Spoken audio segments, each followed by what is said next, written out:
No, too. I am patient, clearly after all the time already invested, and still smiling and willing to go above and beyond whatever we need to do to properly and truthfully convey my very convoluted, misunderstood side of everything, which I boldly told you in our meeting last month.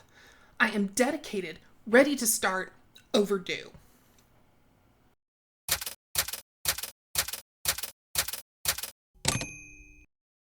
Hello, and welcome to WordWise. I'm your host, Kit, and today we'll be discussing the letters of Sarah Boone. This is my first non-Chad Daybell related video, and I'm pretty psyched. I'm going to cover all of Sarah's letters that I was able to locate, 17 in all, over the course of 3 videos, so today we'll look at her first 4 letters. I do want to give a trigger warning before we start, though. This case isn't as well known as Chad and Lori's, so I'm going to say a bit about the crime that occurred. And that crime involved DV, also known as IPV. So if you're sensitive to that subject, please protect your mental and emotional health, and we'll catch up down the road. Let's begin. Sarah Boone was arrested in February of 2020 in connection with the death of her boyfriend, George. His name is spelled Jorge, but I found a video of him telling a police officer that he prefers to be called George, so that's what I'm going to call him. And I want to take a moment to talk about George, because we're going to say plenty about Sarah. George grew up in Philly. He was one of 10 children. He got married and had 3 kids of his own. He was an amateur artist, and after his divorce, he moved to Florida, presumably to be near his parents. I believe some of his siblings live there as well. We don't know a huge amount about George, but we've seen photos of him with his children at Disney World, and it seems like he was a devoted father. We know he worked at an Ace Hardware until it closed, and his county court records indicate that, like many of us, he liked to drive a little too fast and didn't enjoy stopping at toll booths. Sarah Boone grew up in Florida. She met George while separated from her husband, Brian, with whom she has a son. It's unclear to me how long Sarah and George were together. Sarah has given numerous dates.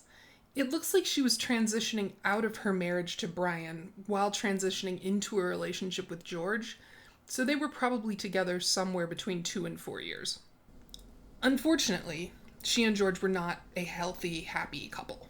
They both struggled with drinking, and Sarah could allegedly become violent when intoxicated. In a police interview, the man who lived in the apartment next to Sarah and George's townhouse described hearing them throw each other up against the walls and scream that they hated each other. He said that he and the other residents of the apartment complex had finally given up calling the police because no one would come out to deal with Sarah and George anymore. Maybe if they had, things would have ended differently. On February 24th, 2020, Sarah called 911 and reported that George had passed away. The case made immediate headlines because of the manner of George's death. According to Sarah, they had a small suitcase they were planning to throw out because the zipper pull had broken off, and they decided it would be funny if George got into the suitcase. This may or may not have been part of a game of hide-and-go-seek, played by 2 40-year-olds. George was not a large man, 5'4", 140 pounds, but it wasn't a large suitcase either. Sarah said that when she went upstairs, she was thinking that George could get himself out of the suitcase, and then she fell asleep. When she woke up the next day, she realized George was still in the suitcase, and when she opened it, she discovered he hadn't survived the night. The horror of a man trapped in a suitcase is what initially drew attention to this case. I think, too, that it hit a little harder because we all entered lockdown within a couple of weeks after this and experienced a sort of communal claustrophobia. But what kept the case in the news was Sarah, who managed to cycle through 8 lawyers over the course of 4 years. She was initially assigned a public defender, who withdrew when Sarah's ex-husband Brian hired a private attorney for her. 2 years later, however, the case still hadn't gone to trial, and the private attorney moved to withdraw from representing Sarah due to irreconcilable differences. The judge overseeing the case at the time, Judge Wooten, asked for additional details, and Sarah piped up and told him that she didn't trust her attorney, who filed an amended motion to withdraw that specified, "Undersigned's relationship with defendant has become adversarial." In a second amended motion, he wrote, Undersigned relationship with the defendant has deteriorated to the point where undersigned counsel can no longer give effective aid in the fair representation of Ms. Boone's defense.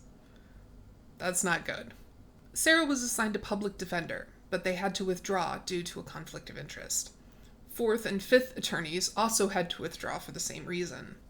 Part of what was happening was that several of these people had represented George previously, so they couldn't now represent Sarah.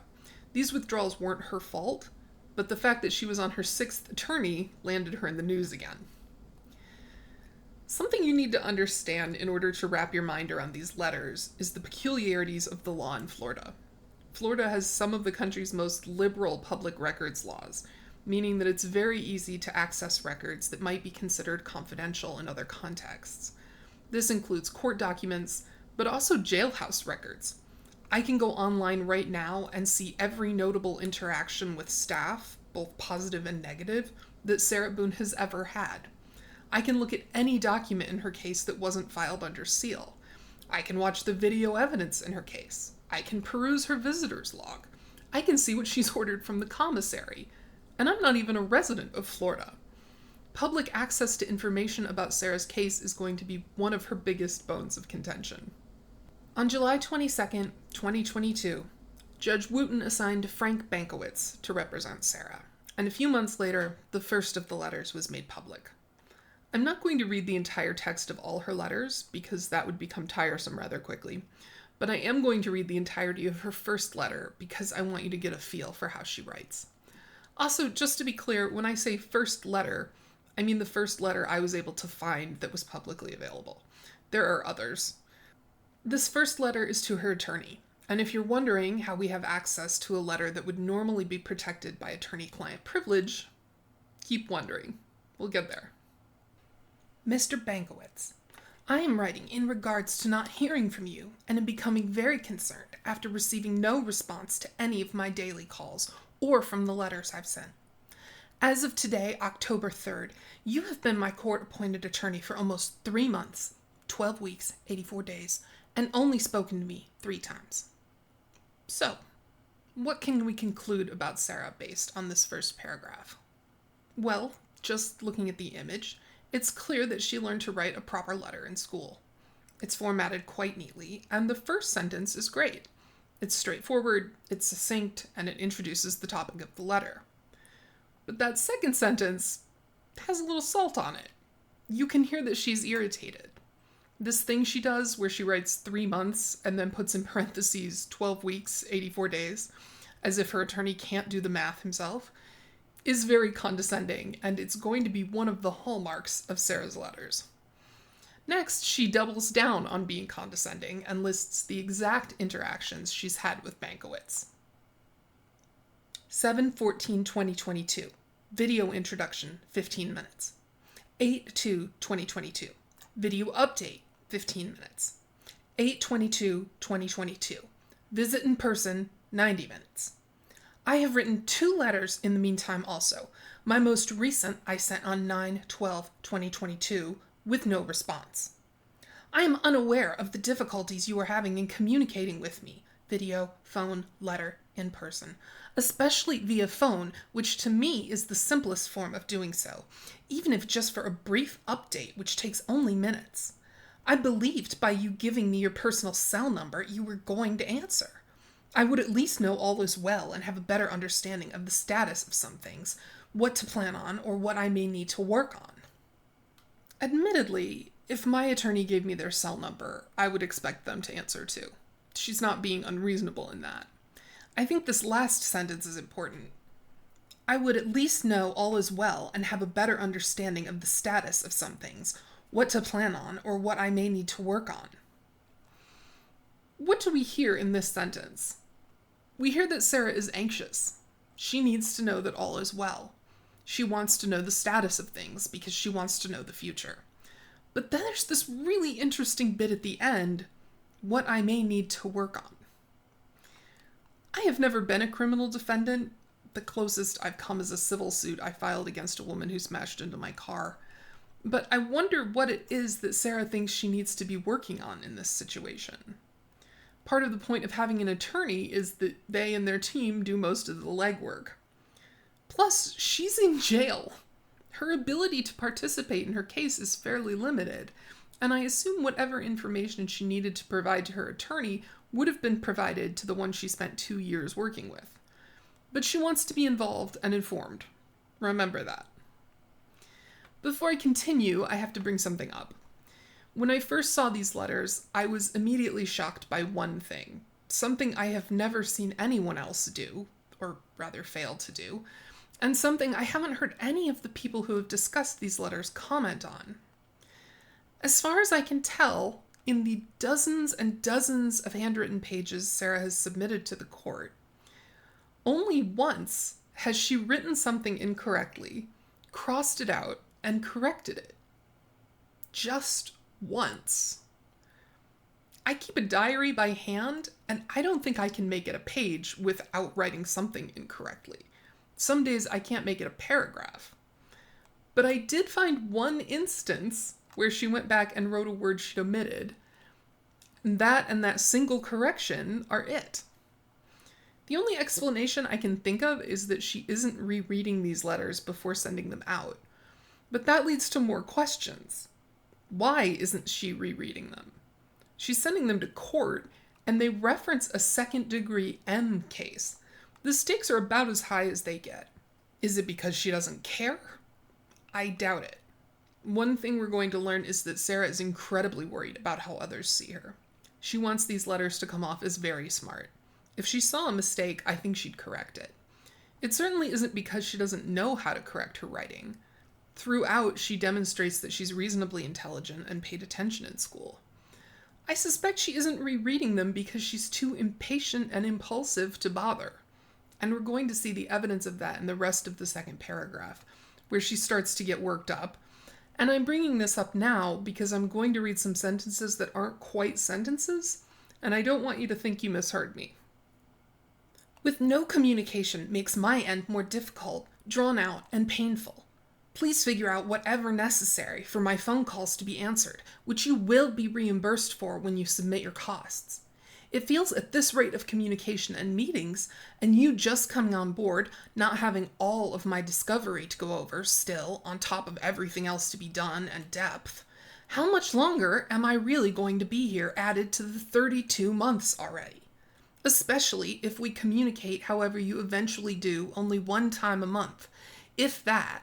As for all of the month of September, I know nothing from not hearing from you.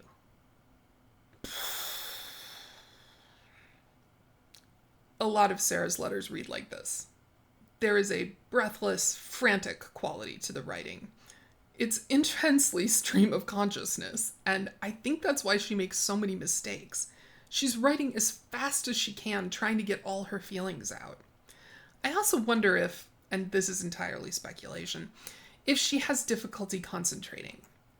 Heavy, long-term alcohol use can often cause that, and a lot of times, especially in these incredibly long sentences she's going to start including, it looks to me like she's either lost her train of thought halfway through and started writing about something else, or like she's forgotten maybe what tense the sentence began in. Take this sentence opening. It feels at this rate of communication and meetings. It feels like what? She never gets back to this statement. She never says what it feels like, because she pauses again to list her grievances, and by the time she gets back to the subject, she seems to have forgotten how the sentence began, and she ends it with a question that's very nearly unrelated to how the particular rate of communication between her and her attorney makes her feel. I want to point out another of Sarah's hallmarks, underlining for emphasis. She also uses capital letters for emphasis, and sometimes both together. The beginning of her next sentence kills me.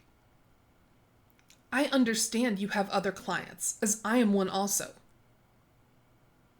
What? She can't be somebody's client and also their other client. She isn't two people, no matter how big her personality might be. She continues. I understand you have other clients, as I am one also, and you've been recuperating from your back. But remember, please, how long I've been here. You are my 6th attorney, not by choice, and the magnitude of my case with not knowing what's going on or where you are, how much harder it is for me. I think it's significant that she underlines not in "you are my sixth attorney, not by choice." Why does she want to stress the word "not" here? She's probably trying to push back against the emerging media narrative about a woman who goes through attorneys like other people go through highlighters. I think she's also upset that she doesn't feel like she has control over whom her attorney is. We see more of her anxiety here too, and how she wants control to mitigate it when she says that Bankowitz doesn't understand how much harder it is for her when she doesn't know what's going on. One other note. How does she know that Bankowitz is recovering from a back injury if she hasn't spoken to him in 3 months, or 12 weeks, or 84 days? Was she speaking to his staff? Because that's not exactly being unable to find out what's happening with her case. I think it's possible that she was hearing from his assistant or office manager or paralegal that there was no news in her case. Nothing had changed, but she was angry that she wasn't able to speak with Bankowitz himself. Just a theory. The next section is rather sad. "I want to get on with my life, Mr. Bankowitz, and not miss any more time necessary from my son. I've already missed 4 of his birthdays and spent 3 of my own in here. Please understand." I feel bad for Sarah. I do not condone what she did to George, but I feel bad for any parent who has to miss their child's birthday, and I feel even worse for her child, who I believe was 9 when she was arrested. Some years ago, I volunteered with kids who had a parent or parents incarcerated, and that is just so hard for them. Just really hard. I feel bad for her son. No, too. I am patient, clearly after all the time already invested, and still smiling and willing to go above and beyond whatever we need to do to properly and truthfully convey my very convoluted, misunderstood side of everything, which I boldly told you in our meeting last month. I am dedicated, ready to start, overdue. This paragraph is almost entirely one sentence, and it's amazing. There's so much in here.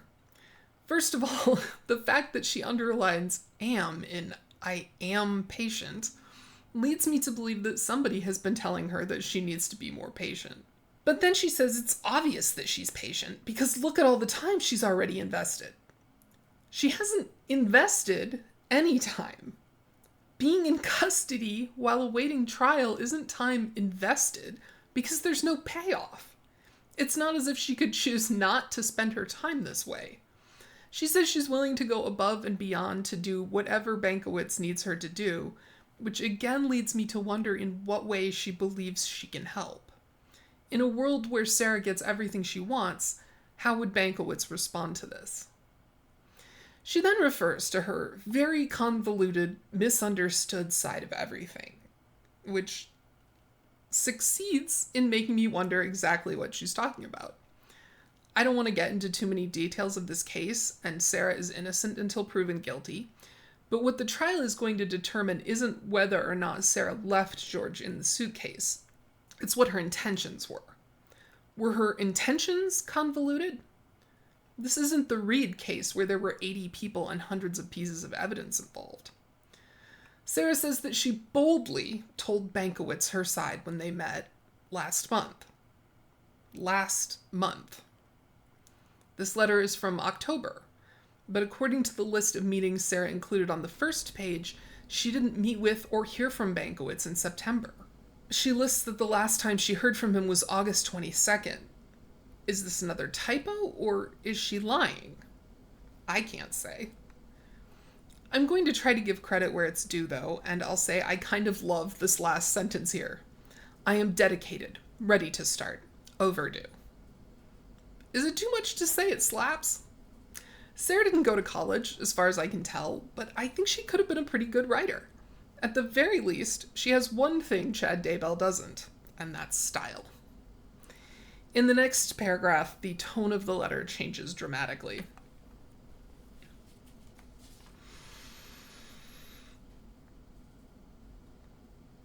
I am so very grateful, Mr. Bankowitz, for you, all you are doing, have done, and will do. We're in this together, and I'm so blessed you are my attorney. God has put us in each other's paths for a reason, and I can't wait to see what you and he will do. I'm praying the 6th time's the charm. Please respond. I await your response. Thank you profusely. Sarah Boone. Sarah always signs her name with a dramatic flair and then prints it neatly below. I've never seen anyone do that before, but I kind of love it. This paragraph is bizarre. She spent 2 pages talking about how Bankowitz isn't contacting her enough, and he's slowing her case down, and she needs to get out, and all the things he isn't accomplishing for her. And then she does a 180 and fawns over him. She's blessed to be represented by someone who won't call her back, who may even have given her a fake number to call. She has the audacity to lump Bankowitz together with God. Now, she might come by the God stuff honestly. She has 2 brothers, and we know that one attended a very conservative Christian college, so she may have been raised religiously. Also, there's this body camera clip of her in which she won't listen to a police officer, no matter how many times he tells her to go back in her apartment. And he finally gets frustrated and says, Jesus. And I'm just going to play it. Go back inside. Jesus. Do you need Jesus right now? I don't need Jesus. Go inside. Go inside. I gather from Gosha that some people say this as a way of criticizing others for taking the Lord's name in vain. Regardless, the flattery in this paragraph is off the charts, and it doesn't land. It sounds fake, and it sounds manipulative. And what's interesting is that I'm not sure Sarah realizes that. But here's the kicker. At the very end, after her signature and her mailing address at the jail, she writes, CC Judge Wayne C. Wooten. That's why this letter is public. Because Sarah didn't just mail it to Bankowitz. She filed a copy with the court, apparently unaware that it would be made public. Sarah had the nerve to complain about this guy for 2 pages, then wrote an insincere, fawning paragraph about how he had been sent to her by God, and then added at the end, oh, by the way, I'm sending a copy of this to your boss. Okay, judges aren't really lawyers' bosses, but you get the point. The audacity is astounding. Thus ends Sarah Boone's first letter. Sarah's second letter was written a month after the first, and she wrote this one directly to Judge Wooten. Honorable Judge Wooten, forgive me in advance for having to utilize your invaluable time to ask the current progress of my case, but after not having any form of communication with my attorney appointed by you, now after 11 weeks and counting, after sending 4 letters to my attorney appointed by you, with no response, and after finally finding an outside resource to inform me of the uneventful, confusing filed documents online by my attorney appointed by you, I am still waiting with the perpetual question mark over my head. She begins the paragraph with what I believe to be sarcasm in the line, forgive me in advance for having to utilize your invaluable time. I'm assuming it's sarcasm because the rest of the paragraph is a single sentence dripping with rage. Sarah writes with so much hyperbole that it's sometimes hard to know if she's being sarcastic or not.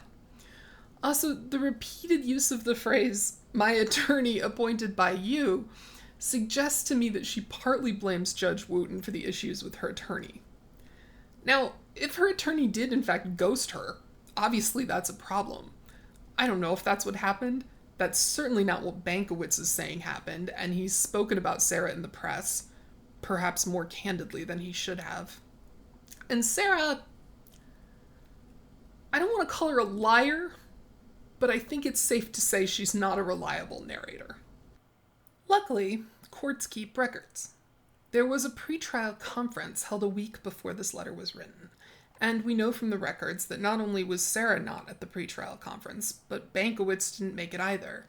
And at this point, it does seem like something is wrong. Sarah was set to go on trial on January 30th, 2023, and this letter was written at the beginning of the November before, so she had less than 3 months before her trial was set to begin. My understanding is that things snowball leading up to a trial, so she and Bankowitz definitely should have been in closer contact. We later learned that Bankowitz had a bad case of COVID at the time, and that's why he didn't make it to the hearing. But because he didn't show up, the judge ordered him to attend the next one.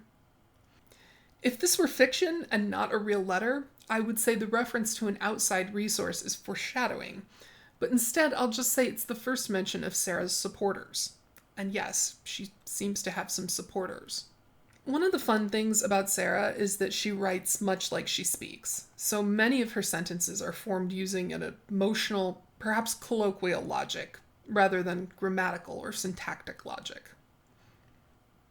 No letters, no video visits, no face-to-face visits, no answered phone calls from my attorney, or even a response from you, Your Honor, regarding one of my letters expressing my legitimate concern of what's going on in my case and where's my attorney. First sentence of the second paragraph.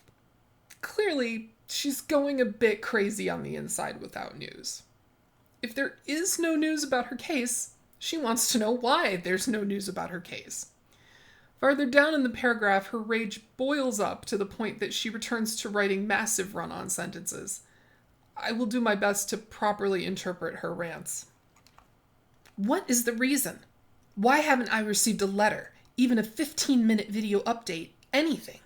Even after my pretrial conference on 10/25 is what truly confuses me, and nonetheless upsets me the fact I was not in attendance so I could know what's going on in my case, especially considering I have not heard from my attorney in 11 weeks and should have been included. Why was I not? This is my case. Was Mr. Bankowitz even there to represent me? I don't know anything. Still. I love this line at the end. It's a bait and switch. You think she's saying she doesn't know if Bankowitz was there, but then she globalizes the issue and points out that, in fact, she doesn't know anything. And that's the real problem. As much as I strongly disapprove of what Sarah did to her boyfriend, she's charismatic. She's funny. She's got a huge personality. But it's also clear that she feels like she can get what she wants by berating people. And she continues to beat Judge Wooten over the head. There's no reason this letter needed to be 4 pages long. A polite, restrained half-page note simply letting the judge know that she still hasn't heard from her attorney would probably have accomplished more. Let's think about that for a minute. We humans like to get stuff done. If we encounter a problem and try 8 things before we find the solution, then the next time we run into that problem, we usually jump straight to the solution that worked last time. But what if we've been solving a problem one way for years? Hundreds or thousands of times? Then the solution becomes a habit. If you've got an itch, scratch it. If you've got something stuck in your teeth, floss. If you see someone who behaves in a certain way when they're trying to get what they want, and they behave that way over and over, you can sort of reverse engineer it and conclude there's a pretty good chance that that behavior has been working for them. What we're seeing from Sarah here suggests that being snarky and accusatory and writing things in all caps has worked for her in the past. She's been able to browbeat people to get what she wants. I'm going to pull in a concept from psychology. It's an idea called the extinction burst. Gosha and I have a precocious chihuahua named Nora, and she has a heated puppy bed on our couch. Every day she climbs into this puppy bed, and then she wants her belly rubbed. In order to let us know that, she does this stupid cute thing where she lies on her back and waves her little paws in the air. I tried to get a video of it, but Nora is impossible to film.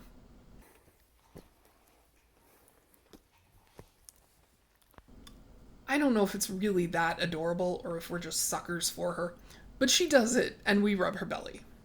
The thing is, if she does it and I refuse to rub her belly, she'll do it again. And if I keep ignoring her, she'll go a little nuts and paw at the air like a wild thing. When a behavior that usually gets a desired result fails to do so, and the person, or chihuahua, escalates, that's called an extinction burst. It's such an interesting idea. Gosha and I even tease Nora about it now. Oh, are you extinction bursting? Do you want us to rub your belly? Yeah, we're suckers for this dog. I've been very worried the last few years about the rise of Andrew Tate and his ilk, and I realized the other day that people like him, and some of the things happening in politics in the US right now, can be interpreted as the patriarchy performing an extinction burst. It's the patriarchy saying, well, we've always put women down and denied them equal rights in order to get what we want from them, and now that's stopped working. So let's double down and really take their rights away. Believe it or not, that actually makes me feel a little bit better, because if we can just endure through the extinction burst, the patriarchy will eventually get tired and give up, like a toddler having a tantrum because he doesn't want to take a nap. I think what's happened to Sarah here is that she's spent her life berating people in order to get what she wants, and it's worked often enough that the behavior has been reinforced. Her ex-husband and George both reported to the police that she was physically, I'm not allowed to use the word on YouTube, let's say she was physically unkind to them. And yet, they both stayed with her for years, and that's not a judgment against them. There are a lot of reasons people stay with bad partners, and I'm not here to judge them for their decisions. Often people in IPV relationships are so demoralized that they don't think they deserve to leave. It's heartbreaking. But then Sarah got arrested, and the thing about the legal system is that it's very good at enforcing boundaries among incarcerated people. That's basically the point of the criminal justice system. And now Sarah's in a situation where berating people won't get her what she wants. These letters are her extinction burst. She wants to be in control of her case, and she wants answers, and she wants to go home. And because she can't get any of that, she's escalating. And her rhetoric is only going to continue to become more unhinged. On page 2, she claims that she never waived her right to be present for all court dates, and she's especially upset that she missed a recent pretrial conference. She doesn't say this, but my understanding is that the only person who could have waived her right to be there is her attorney, and she implies that he's either lied or forged her signature to file a waiver of appearance, which, if true, is pretty serious. I want to be present for all court dates going forward, please, regardless the significance. All are significant to me, since my attorney fails to relay any information in any way. If he's not going to, then I must myself and for myself. As always, my entire life. What else can I do? Who else can I seek help from? I have you and God, Judge Wooten. If I do have an attorney, where is he? Okay, this is a bit dramatic. I have you and God, Judge Wooten. Let's add victim to how Sarah sees herself. She suggests here that she's always had to rely on herself and no one has ever taken care of her or supported her. But when you break down the actual wording, it isn't clear what she's talking about. She says that her attorney fails to relay information to her. If he's not going to, then I must myself and for myself. She must relay information? As always, my entire life. She's been relaying information to herself her entire life? It's just a very strange statement. This paragraph reveals a lot about how Sarah sees her situation. Am I being penalized for wanting to be fully involved in everything in my case and intelligent enough to know how my case is being handled is unjust and from my point of view, disastrous, considering I'm still here sitting in Orange County Jail, counting the days and praying my 6th attorney contacts me and we can move forward, finally coming to an end to this seemingly endless debacle. Nice use of the word debacle. Sarah repeatedly emphasizes that this is her case, and that's interesting to me. She's underlined it several times in this letter. She's taking ownership of the case. If I were in her situation, I'm not sure I'd be so eager to embrace ownership of my legal troubles. If she were innocent, wouldn't she want to reject any association with this case? Wouldn't she feel that this was something being done to her instead of a part of her identity? She doesn't claim that the case being brought against her is unjust, only that the way the case is being handled is unjust, which might actually be true if her lawyer isn't doing his job. Or is she trying to claim the case because she wants to bring it into her sphere of influence? Is this another attempt to gain control? I don't know. Also, this sentence contains one of two instances I have been able to find of Sarah Boone editing herself. She went back and inserted a missing word here. The next sentence really helps us grasp how she's seeing her situation. You would think, considering the circus show my entire case is being made out to be, with all the hype, sensationalism, and publicity, I received a letter all the way from across the pond, England, the other day, it would be being handled more professional, better. Obviously, more professional, better isn't quite proper English, but she got the point across, so let's ignore that and focus on the way she's characterizing her case as a circus show. A circus show is public. It's a public event. People come and watch. And that's how she's imagining this. Again, we see she's very aware of the publicity around the case. This is also the only place where I have seen Sarah correct a letter she's miswritten. At least I think that's what it is. I'm not entirely certain. It might just be that she hit the page with her pen or something. But it looks like she wrote T-H-Y and then tried to turn the Y into an E. This is the second time she's edited something in this letter. And as far as I can tell, they're the only times she's going to do that in all these letters. I'm curious what was special about this one. Maybe because it was the first letter she wrote specifically to the judge? I don't know. I learn something new every day about facts, events, and outcomes in my case from all the inmates and officers as well. I wonder if they might know where my attorney is. I wanted to read this because it's such a good example of Sarah's sense of humor, but I also want to point out the scare quotes around the word facts. I'm not sure why facts is in scare quotes. I just noticed it because Chad Daybell also loves scare quotes. On the next page, Sarah lists every single document Bankowitz has filed and writes snarky comments in parentheses after them. Then she follows it up with, "That's it? In the almost 4 months I've been a client of Mr. Bankowitz, this is the only progress? What's next? Where are my copies of everything filed ever?" Everything filed ever. She's been in jail for almost 3 years at this point, and she's had 6 attorneys. Everything filed ever is a lot, and Sarah has very limited storage space in jail. She's in a giant open dorm with 60 other women, not her own cell. Also, I am not a lawyer, but I'm not sure she's correct in asserting that she's supposed to be automatically receiving copies of everything filed in her case. The last page reads, "As always, I thank you for your time and understanding. Please help however you are able. I am not helpless." Sarah doesn't want to be seen as helpless.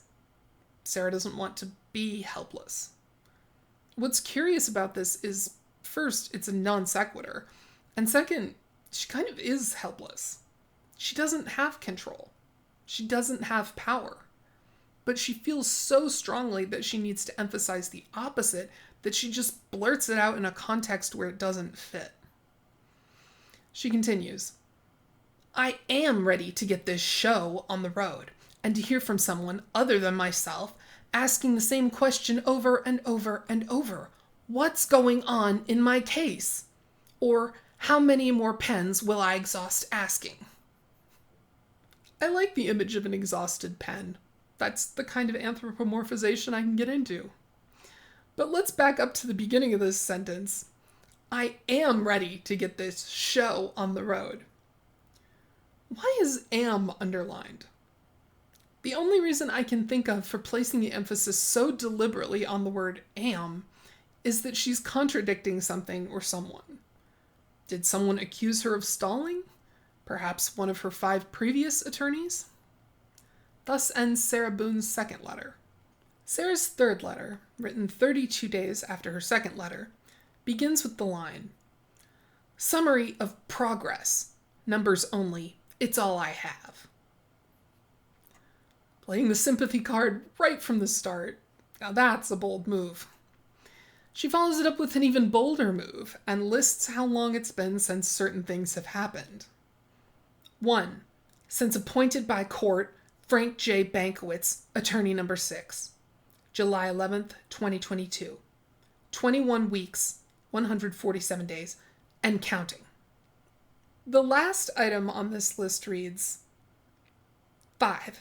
Total hours of time represented by Frank J. Bankowitz, 3,528 and counting. Total hours of time spent with client, Sarah Boone, 2. She's trying to imply that she deserves more of Bankowitz's time, obviously, but I'm not sure this is the best way to do it. Again, a brief, polite note might have gotten her further. The next page doesn't even include a greeting. She just jumps right into it, and she's pretty much rage ranting from the get-go. Where's my attorney? Where are you, Judge Wooten?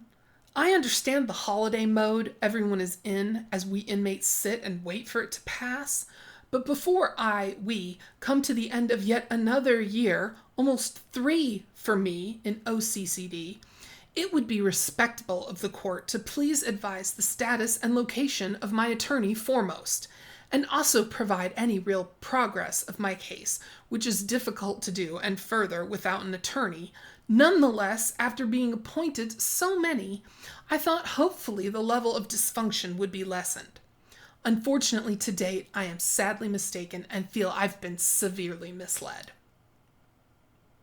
I'm going to give Sarah some grace here because I'm sure that spending the holidays in jail is miserable, especially when you have a child.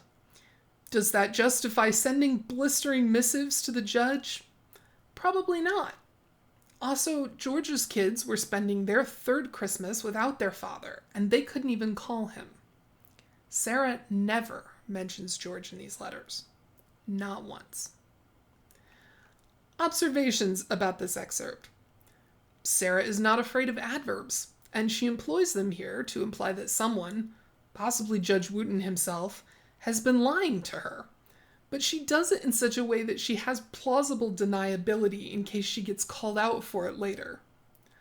I am sadly mistaken and feel I've been severely misled. Misled by whom, Sarah? This paragraph also has 3 words that are misused or just strangely used. Respectable is a peculiar word to use in this context, but I assume she knows what it means. I think she might have found the jail thesaurus, though, because it looks to me like she's replaced first with foremost, which is the kind of mistake people make when they're learning words from a thesaurus.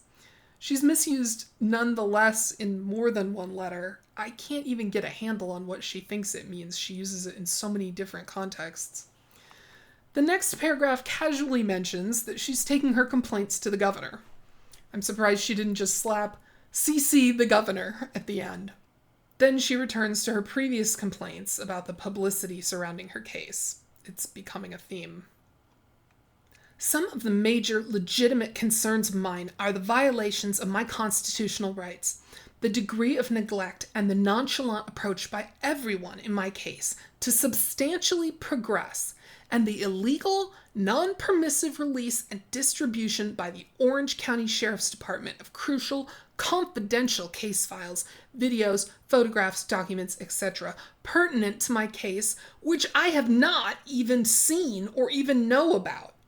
Everyone knows more than I do about my case. As a result, it is impossible to choose a jury that will be impartial, fair, and uninfluenced by all the mutated, exaggerated, hyped sensationalism. This being a significant reason I requested a change of venue previously. At this point, it will make no difference. There's nowhere I am not known. There's a lot here, but let's focus on the obvious. Either Sarah doesn't know how Florida's laws work, the laws under which all of this was made public, or she's pretending not to know. At this point, letter number 3, she knows that it's going to be put online for anyone to read. When she said in letter number 2 that someone on the outside had given her a list of everything Bankowitz had filed in her case, that person probably got the info from the same place I got these letters, the Orange County Clerk Court Records website. Sarah's obviously writing the public as much as to Judge Wooten at this point. But I'm guessing, based on the excessive use of uppercase letters, which I'm going to start calling rage capping, that her anger about the fact that others have access to this information when she does not is sincere. I think that genuinely angers her. Also, I love she used the word mutated. The mutated, exaggerated, hyped sensationalism. It makes no sense here, and I'm not sure what she was trying to convey, but it's just so unexpected. I don't know, after all those months of Chad, it's fun to see someone taking chances with their word choices. That said, I'm reminded of something I said about Chad early on. I believe it went, "Here we get our first hints of real narcissism." And I'm going to say the same thing about Sarah Boone now. Not only does she claim to have filed for a change of venue, when of course that must have been done by her attorney, the statement, "There's nowhere I am not known," is the definition of grandiosity. There are people in the Orange County jail who haven't heard of Sarah. Some people just aren't interested. She complains that everyone is judging her. Thanks again to Florida's laws, we have access to all of Sarah's jail disciplinary records, so we know that she had several altercations with other inmates who called her an M, as in second-degree M. I don't think she liked that. Several times in this letter, she describes herself as the other party in her case. I don't know what she thinks that means. It's sort of like when she said she knows Bankowitz has other clients because she is one also. Sometimes she gets a little confused about which person she is, maybe. I don't know. Anyway, she does it again here. "Not only am I, the other party in my case, still in the dark with everything, I am blind and in the dark. This is wrong, unfair, especially for a still proud citizen of the United States of America, and unacceptable." I hope this isn't an insensitive question to ask, but how does she know she's in the dark if she's blind? Her desire to keep escalating the metaphor has resulted in pure redundancy. And I'm not sure what to make of this line about how her treatment is unfair because she's still proud to be an American. Did someone accuse her of failing in her patriotic duty?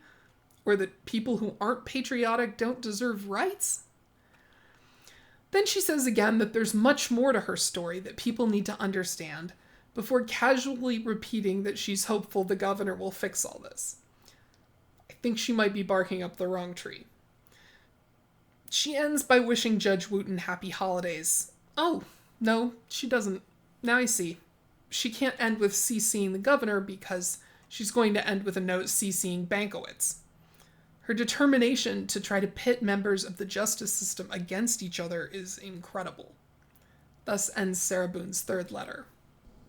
Unbeknownst to Sarah, less than 3 weeks after she wrote this letter, Bankowitz moved to withdraw from the case due to irreconcilable differences which have arisen between the undersigned, his client, and his family. Due to attorney-client privilege, we don't get to know what that means, but I sure would like to. How was his family involved? The next day was supposed to be Sarah's pretrial conference, but she wasn't there because she didn't know about it, and Bankowitz wasn't there because he got into a car accident that day, so it got rescheduled. Sarah's not wrong that her case is taking forever. A week later, Bankowitz attended a hearing on his motion to withdraw. Sarah Boone was there. During the hearing, Judge Wooten first asked Sarah to confirm that she didn't want to get rid of Bankowitz, and she confirmed that. I'm going to read from a document written by a later judge on the case, not Judge Wooten, but Judge Kranick. We'll get to him. He wrote a section summarizing everything that had happened with Sarah and her attorneys. It reads, Bankowitz advised the court of defendant's attempts to call Bankowitz at a rate of 5 to 10 times a day. Bankowitz further advised of his efforts to balance the demands of other clients with the defendant's expectations for communications.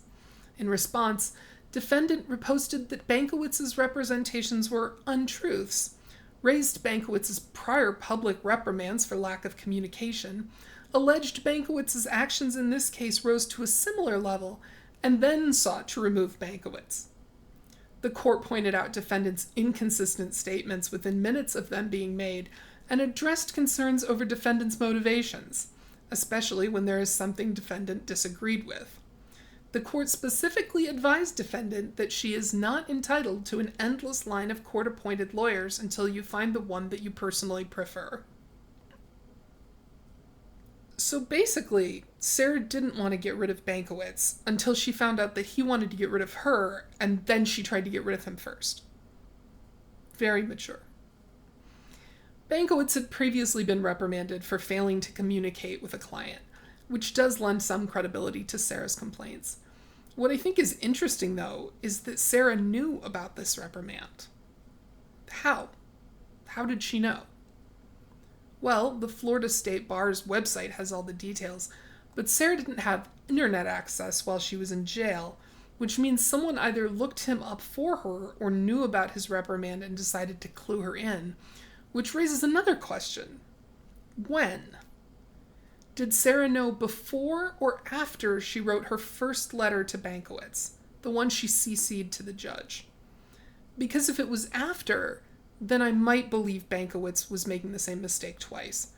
But if it was before, then I wonder if she had already decided to get rid of Bankowitz for some reason, and decided the most believable thing to accuse him of was something for which he had already been reprimanded. Or, and this is wild speculation for which I have zero evidence, I'm letting my imagination run wild at this point, is it possible that Sarah was going to try to blackmail Bankowitz?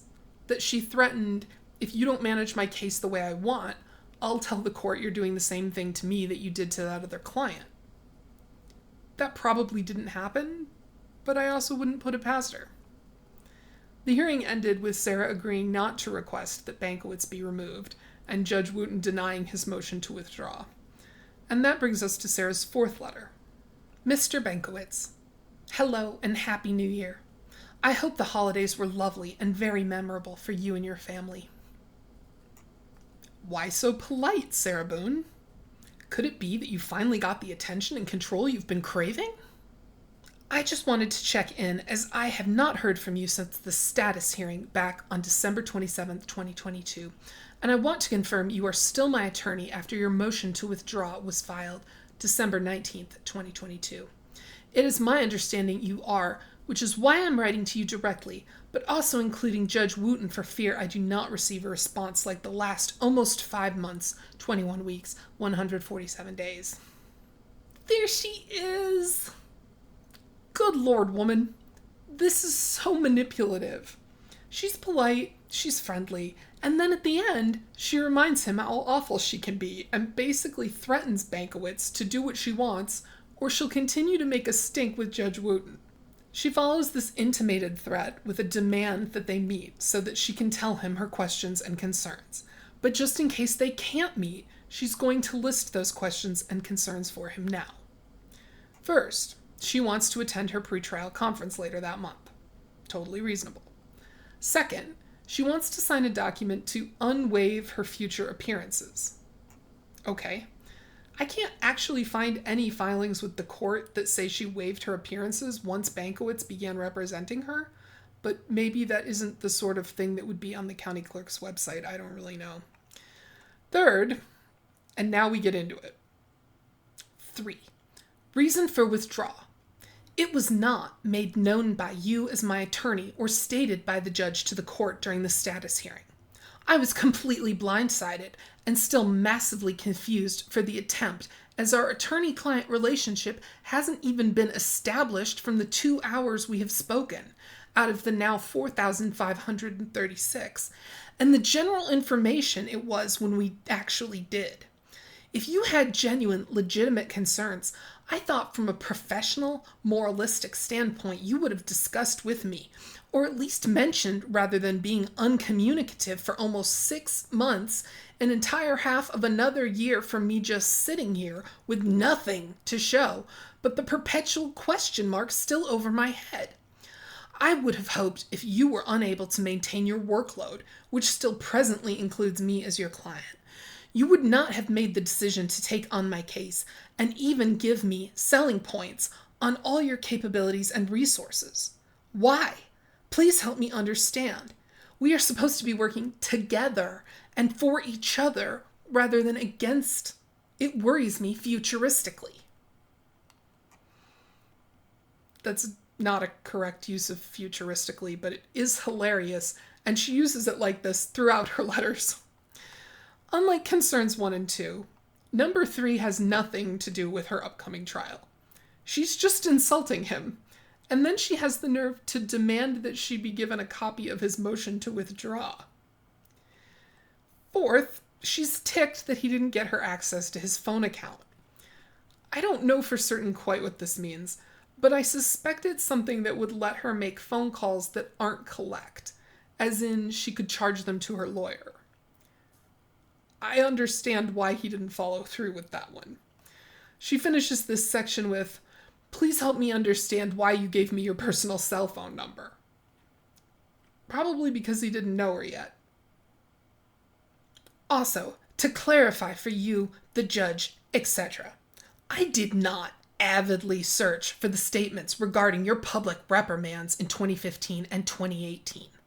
In another attempt to speak with you from no response to my letters or calls, cell or office, when having someone look up any contact alternative and to confirm your address from a letter I sent that was returned then resent, the reprimands were discovered, and for the same complaint as mine, lack of communication. Strange use of the word avidly, but it sounds like she's quoting someone else. She's very defensive here. I don't know Bankowitz, he might be a jerk, but I feel like bringing up his 2015 reprimand was a low blow. He got reprimanded for failure to pay his taxes, and he didn't pay them because he became gravely ill after hip replacement surgery. Failure to pay taxes is against the bar's code of conduct, but there's no reason to think that situation is relevant to Sarah's in any way. She ends this section by demanding to know if he's going to set up this phone account for her.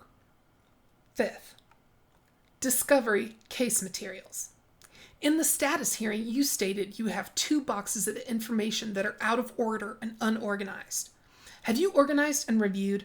How long have they been in your possession? When will we be going over? It is extremely concerning. This is all you have. It has been said there were 3, 5, 6, a ton from some of the attorneys prior on my case. Which is it, and what is there?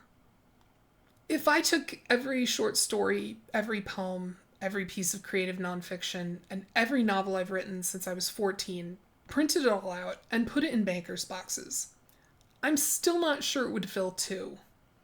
They hold about 2,500 pages, so she's expecting that her case file is more than 5,000 pages long, if there are only 2 boxes, but she's saying that someone told her there were 6. That's 15,000 pages. What the heck does she think is in there? The trial's only expected to last between 2 and 3 weeks, and that's including jury selection. Also, it has been said sounds like BS to me.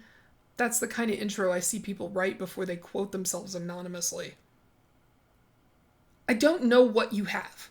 I could also assist in organizing what you do have, considering it's all part of my case. I am eagerly waiting and more than willing to help with this and everything else. I just need to see what there is.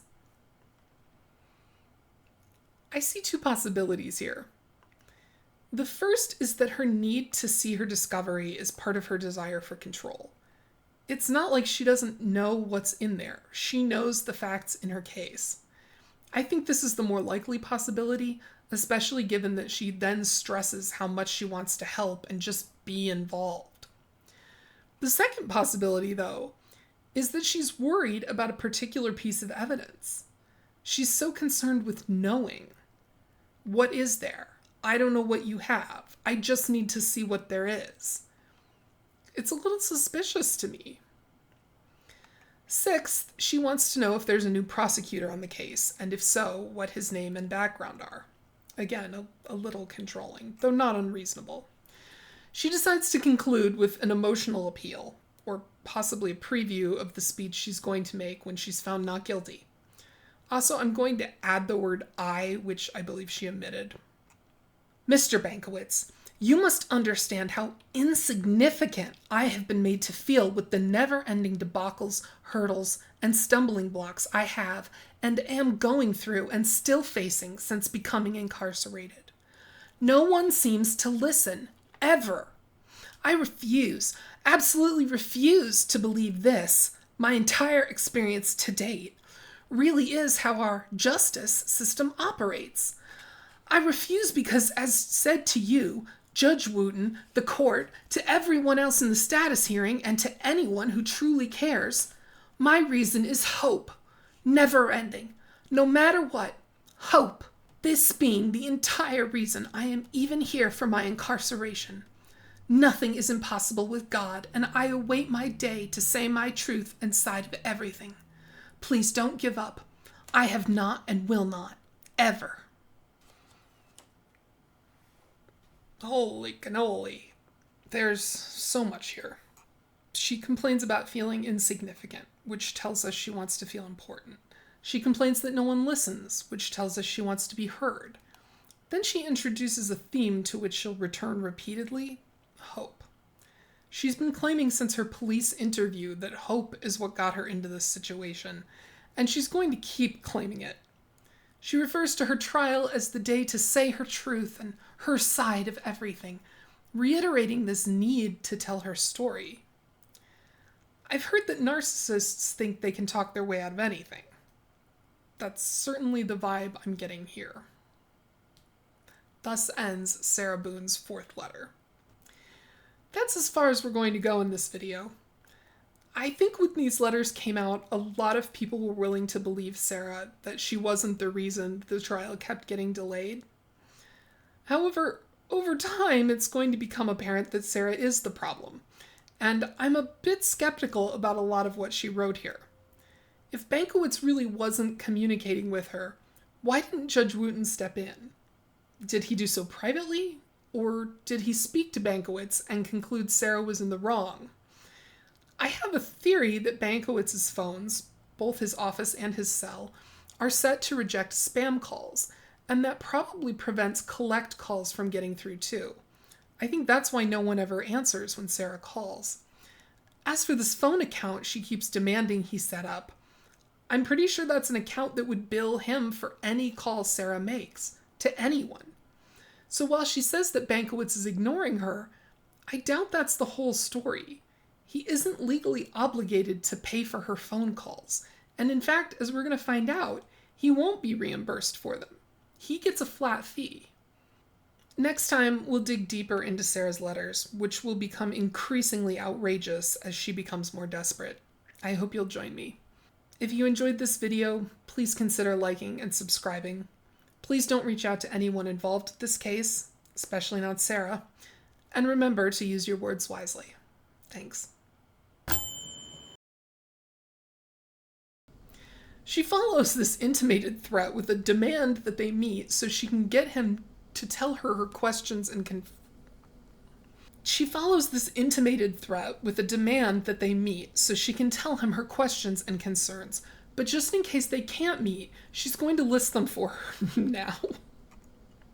She follows this intimated threat with a demand that they meet so that she can tell him her questions and concerns, but just in case they can't meet, she's going to list those questions and concerns for him now. Oh my God. Failure to pay taxes.